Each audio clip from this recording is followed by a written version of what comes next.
Well, mga kaibigan, maibalan po tayo sandali. Alam nyo, nung isang araw, dinalaw po tayo ng this man, of course, si The Big Difference, Carlos Caloy Loizaga, nanood po dito ng volleyball. And may I say, it was quite an experience meeting the man himself. One of the greatest basketball players in the history of the Philippines is now out with his biography, The Big Difference, Carlos Loizaga. Available po ito sa San Beda campus. You get to see about the man nung bata pa siya, life with his family, and of course now that he's in the twilight of his career, and of course looking back at the great memories of one of the most iconic, masasabi natin, one of the most iconic Filipino athletes ever.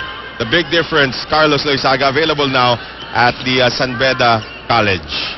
So tayo dito, Noel, we're not only promoting yung sa sport, pero also in the mind, diba? Right. Yung pagbabasa, the things we will learn from reading those books.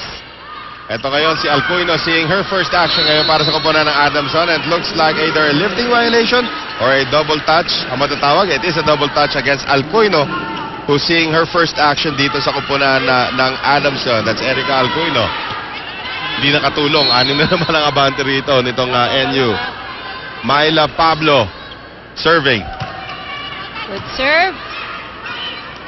Makatuno. Back set. Mayat Zapanta. Hello, Mayat Zapanta. No coverage para sa National University. Yan sinasabi natin. Palakasan ba ng hataw? Eto na. Pag pinasok pa yung Villanueva ng Adamson, yan na talaga. Palakasan na ng hataw yan pag si Amanda Villanueva pumasok. So far, Mayat Zapanta, the first to see action of the two. Here's Jaja. Kahit mahinang tira na, ilag sila lahat eh. Lucky. Jaja Santiago gives NU a 6-point lead.